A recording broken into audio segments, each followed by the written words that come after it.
Hey y'all, welcome in or welcome back to a new video. Today, I'm going to be anti-hauling or de-influencing summer trends. I've been seeing more of these 2024 trend videos popping up over the past 2 to 3 weeks, and they've kind of also been on my radar because the weather where I live personally has really popped off.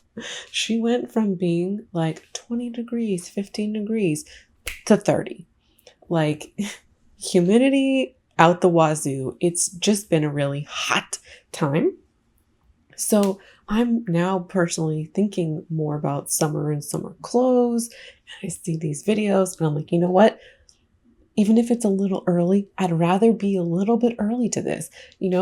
Maybe get you before you're thinking about your summer wardrobe or summer clothing, or maybe before you've seen some of these videos yourself. So today we are going to be talking about things that are trends or things that people are claiming are trending or about to be trending. But we'll also talk a bit about things that are kind of more like general summer stuff that you might purchase that like maybe you don't need to purchase right now. So we are going to get to the anti-haul de-influencing portion of the video. But before we do, I want to just kind of talk about these trend videos first. I don't really like many of them, and there's kind of two large reasons for that. The first is that many of these videos are de facto ads. The person is making this video so they can link and sell the products in the video to you. And this can be through the Amazon affiliate link or storefront, where you can be like, check out my storefront to shop these items, or it could just be affiliate links, Amazon or not. So you can have links to Sephora to sell beauty products. We're going to talk some beauty in here. Or to Amazon or whatever retailers have affiliate links. These videos are designed to sell you stuff. Like the specific products and trends mentioned are quite often mentioned or listed, so you'll now be enticed to buy them. I've also seen a couple of these videos done with actual advertisements in them. So one was kind of sneaky, where she placed an ad in the middle of the video, roughly maybe around like the 40% mark. And she'd already been talking about trends like denim dresses or I don't know, some kind of shorter sunglasses, I don't remember. And she was mentioning brands for like each of the trends. Some were this brand, some weren't. So she was like, oh yeah, shop. And then you get to the middle of the video and you learn that this one brand that's being mentioned over and over again is actually sponsoring the video. So now it's also like, can I even trust your recommendation, even if I wanted to take your recommendation? Even if there is not a sponsorship anywhere in the video, these videos themselves are basically like 15 to 20 minute ads because they're selling you stuff. They're made with the purpose of selling you stuff. The other reason why I don't love these videos is because they're trend reporting. Let me tell you what's popular. Let me tell you what's poppin' this summer. Let me give you the scoop so you're in the know. I don't like these videos conceptually, just me as a person, because I don't like this idea of building our lives around trends. They fit into this popular mindset of it's a new season, therefore, because it's a new season, I need new clothes. The changing of the weather doesn't inherently require anybody to make a purchase. Sure, sometimes we do actually need new stuff, but that is not predicated on a season change. And then on top of that, like it's a new season, so therefore you have to buy new clothes, but also you should be paying attention to trends in order to decide which clothes you should buy. So often these videos promote micro trends. In one of the videos I was watching in preparation for my own video, somebody was suggesting their followers like to buy mermaid core. Anything with core in the title is like almost always a micro trend. Where is Mob Wife now? Where is she? Okay, Mob Wife doesn't have core, but like you get that. It's like similar, right? She's not in the room with us. Mermaid core is going to be around for 2 minutes. It might not even last, or might not even be around when the official date of summer begins on like June 20th. It's not sustainable for your wallet or the environment. The emphasis of these videos are really about buying new things, paying attention to new trends and staying in trend. The more you pay attention to trends, the more you notice them and the more you can get sucked into them, or the more you can care about them, and the more you can see your own life as in or out of trend. Now, I am not immune to trends, and I'm also not saying that if you care about trends in the slightest, like, you're shitty, what are you doing? No. What I am saying is that if we distance ourselves from these kinds of videos, we can decide like when it's appropriate to go shopping. And we don't, kind of get this urge or impulse to shop or this desire to buy new stuff. Sometimes watching these videos, like, you might not want something in this video, or you might not want to participate in a trend, but it can give you this desire of like, maybe I do need new shorts, and maybe I do need this or do need that. And it could just kind of drum up this desire to shop. Instead of letting new trends dictate what we should buy and when we should buy, I feel like if we just kind of put them to the side, then we get to make those choices, right? Like, I need new shorts, and you can look into yourself and what you like to decide what that new short might be. Because kind of regardless of the trends, the thing that's going to have the longest impact in your wardrobe is when you're buying something that is built on your own preferences. These videos are part of the process of how the buy and declutter cycle, perpetuates in our own lives or in these creators' lives, and as well with thoughtless purchasing. So let's get into some of the anti-haul de-influencing items. And if you are looking for inspiration, you're like, Shauna, I'm not really sure how to wear the clothes that I have, or I don't really know, like, I want some inspiration. Might I suggest instead, and this is going to hopefully be the only time in this video I provide an alternative, I feel like the Capsule wardrobe girlies are more of the place to hang out. And you might say, well, I don't have a Capsule wardrobe. That's totally fine. I don't think that you need a Capsule wardrobe to find value in this kind of content. Typically, the Capsule wardrobers are really more focused on using what they have and like mixing and matching pieces in their own closet. And so if you want inspiration, you can see how somebody is putting together an outfit or putting together pieces in their wardrobe. So you may find kind of value in that. So let's get into it now. And the first thing I want to talk about is something that made me giggle. It's the classy beach bag. And this person was showing examples of like these kind of straw beach bags and this like desire to, I don't know, have some kind of elevated beach fashion maybe. And that alone, like this desire to have like a classy, elevated aesthetic is not for everybody. So if that's not for you, that's an easy one to check off this list. But what I can say that might kind of be more relevant to more people is that a bag is a beach bag if one, it carries things, and two, you go to the beach with it. So any bag you have that is like big enough to hold your supplies can take you to the beach. I use a backpack. Those work. Tote bags. I have a tote bag that's hanging right there. You can see her. She's probably going to come to the beach at some point too. You don't need something that signals summer or that is straw or made of a specific kind of material in order to use it for beach purposes. It just needs to carry stuff. All right, mesh shoes. Specifically like the mesh flat or like the mesh Mary Janes are really popular. And people are saying this is the summer version of the shoe. And if you are somebody who lives in a 4-season climate, a mesh shoe is like kind of impractical, most especially because it's for such a short window. First of all, it's impractical because it's mesh. You go anywhere with dirt or sand or, I don't know, grainy stuff. It can get on your feet, or even like you're walking in grass or something, like tickling your toes. These are often made of super cheap materials, so they're made to break. They're mesh. Mesh stuff out in the wild breaks all the time. So we're buying something that's going to break. And then also most of us don't have the mending skills to fix these shoes or the desire to mend the breaks in the shoes in the first place. So if these break, might be more when they break, they're just garbage for many people. They're also like kind of uncomfortable, and not just like the dirt and whatever, but just the mesh on the feet, no support either. Like, we can do better with shoes. These are often positioned as the summer version of the Mary Jane. So now people are recommending buying like 2 versions of the same shoe instead of just having one that carries you through multiple seasons.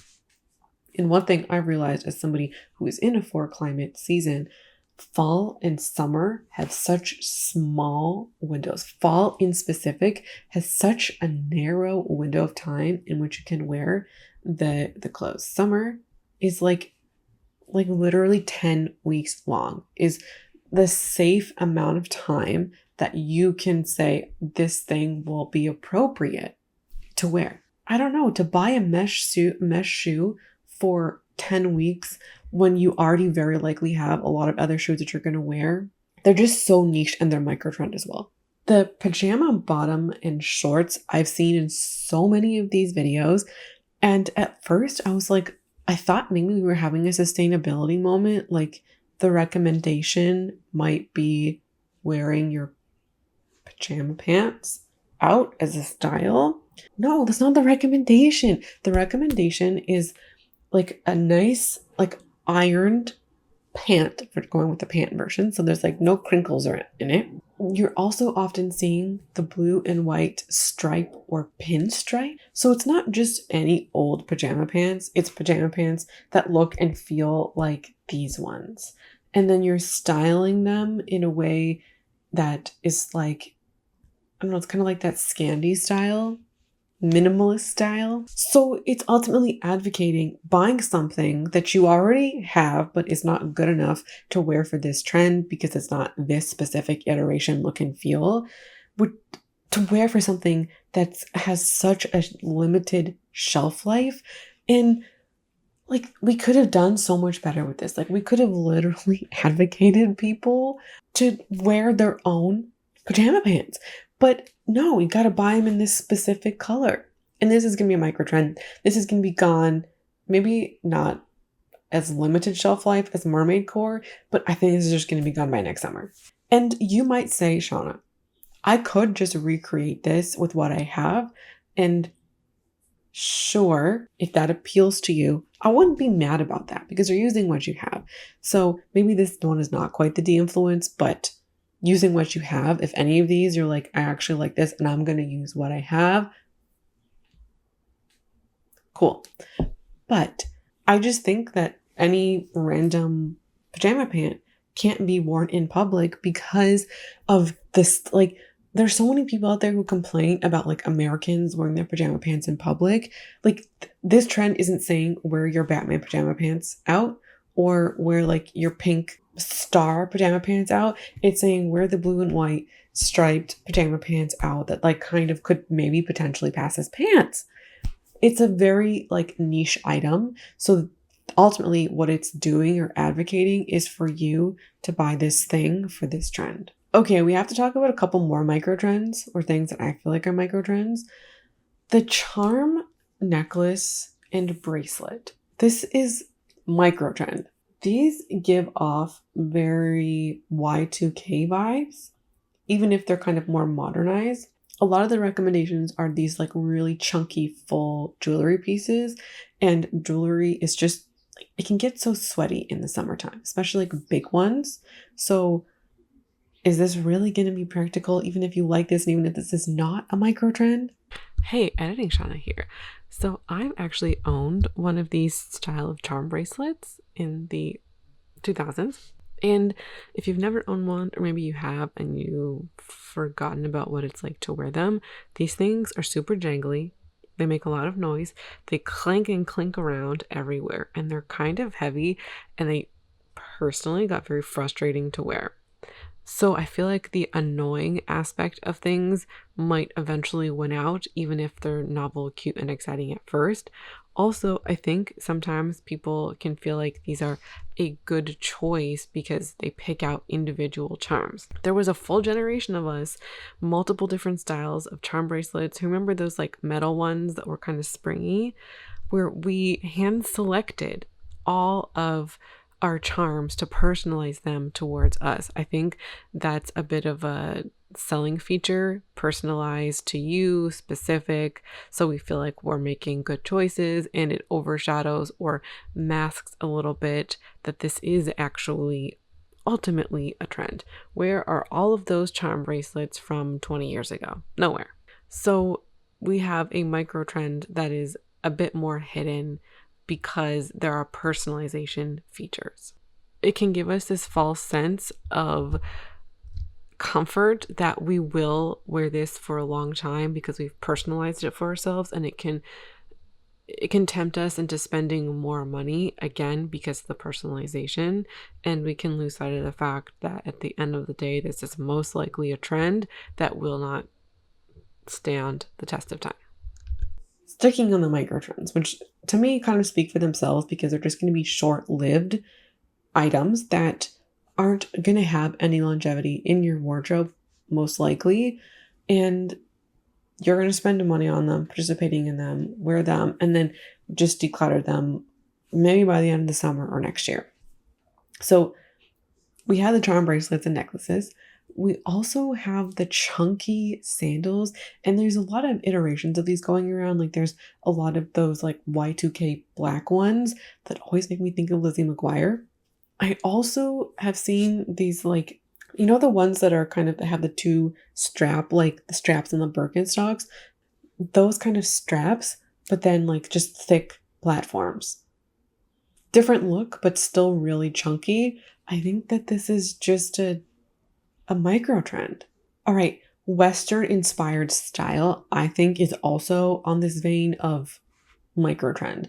We're talking cowboy boots, cowboy hats, other Western inspired elements. Like I've seen a lot of cowboy graphic tees recently.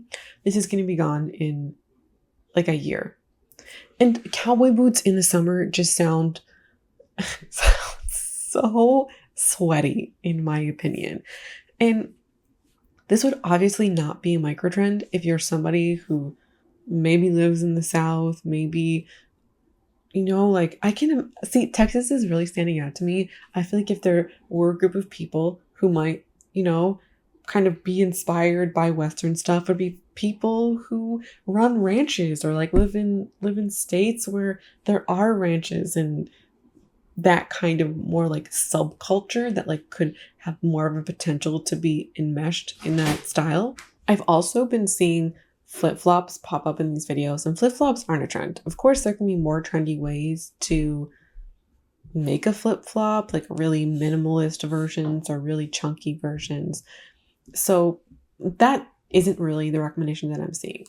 That aside, most people own a flip-flop of some kind.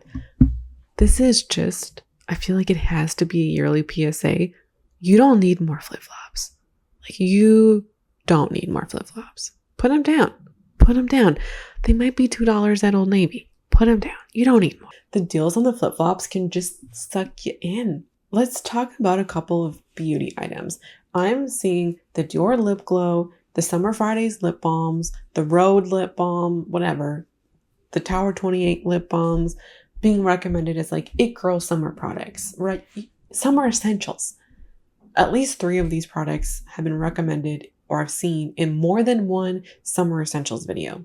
Nobody's gonna know what's on your lips. What am I wearing today? What nail polish am I wearing?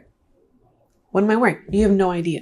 You would not know unless I told you. And with lip gloss, it's much less, or like, yeah, lip glossy products, it's much less noticeable. I kind of find like lip glosses are much more interchangeable than lipsticks because the pigment is less. So you can dupe them out pretty easily. You do not need a $30, $32, $35 lip gloss because somebody said that they're a summer product. Like, do you have lip gloss? Or like, do you have lip products you can use already? Then you're good. Nobody will be able to tell that you are or aren't wearing Summer Fridays. Can you go back and watch videos of me from last year? Tell me which videos I'm wearing my Summer Friday lip products in. You can't tell. So the point is nobody will be able to know if you're wearing them. You're the one who knows, and the reason why you want them is because they're popular and because they're poppin' and because people are saying they're the it girl product. but you're going to be just fine using the lip glosses, lip oils, lip glossy stuff that you already have. Okay, sunscreen. Bear with me on this one. Everybody should be wearing sunscreen. Actually, sunscreen check. Did you apply sunscreen today? Hopefully you did. If not, this is your reminder. Gentle reminder. I'm not saying don't buy sunscreen. What I am saying is if you already have a sunscreen, 2 sunscreens, 3 sunscreens, 4 sunscreens, you don't need to buy more sunscreens because a particular one is trending right now. Because one, like you're seeing one being reviewed everywhere or have high reviews.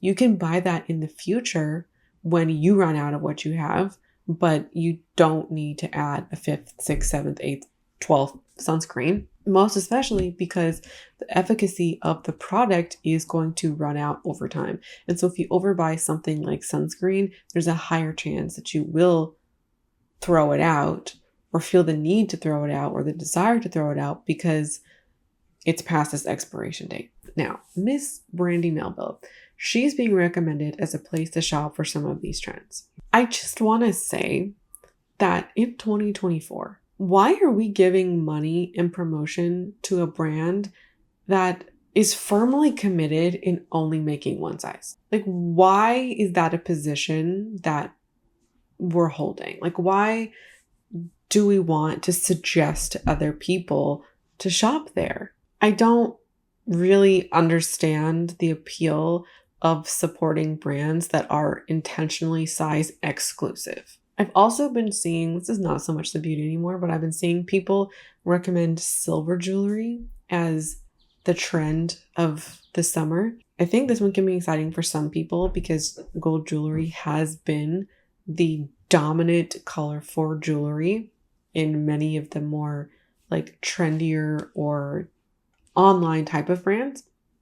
I think it's recommended and pushed and brands carry more of it than silver. However, to me, jewelry color should be something that you have a preference for one or the other. This is the time to like stick to the preference. If you don't like silver jewelry or that hasn't been your thing, now is not the time to try it because it's popular. You know, you have gold jewelry that's really beautiful, that's really cute, that's really pretty, that you like. Wear that, use that this summer. The last thing I want to end this video on is a beauty adjacent category.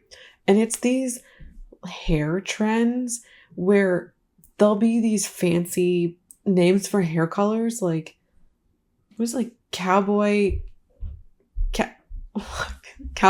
copper was kind of last fall. I've also been seeing these, I stumbled into a bunch of these names recently and I can't remember them. They all kind of sound like drinks, like marshmallow blonde or something. If I can recall them, if I can find them, I'll put them on the screen. And these fancy names are being used to kind of as like promotional tools for mild variations of hair colors or just new names for hair colors and styles and trends that are already out there. For probably the last 10 years, there have been the folks who like the kind of brown balayage. There's the blonde and then like the blonde balayage. Then there's, of course, spectrums within between like hair tones. Yeah, hair tones like warmer and cooler. I've been seeing the same hair color be promoted.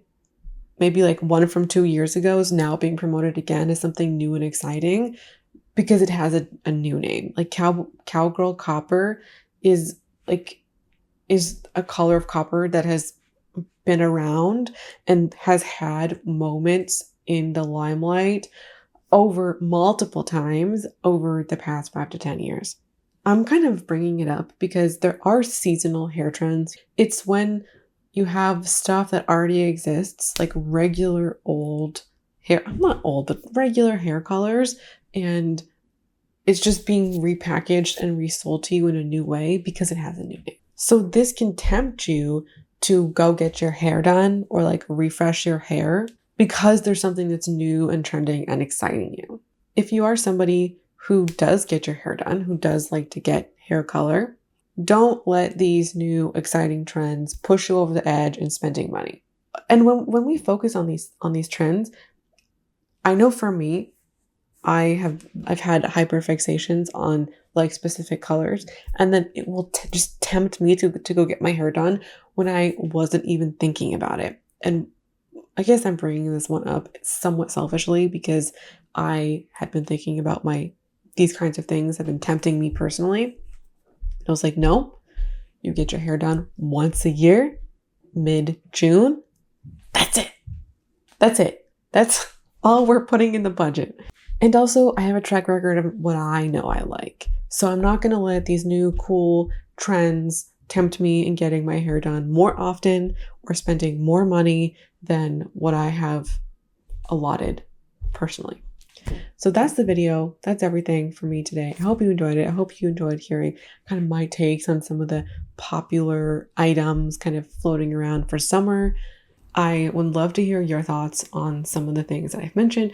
And also, if there's anything that you personally don't want to buy this summer, things that you're kind of over, or things that maybe you've talked yourself out, or you're trying to talk yourself out of buying this stuff, let me know in the comments below. Thanks so much for watching and hanging out with me today, and I hope to see you again around here soon.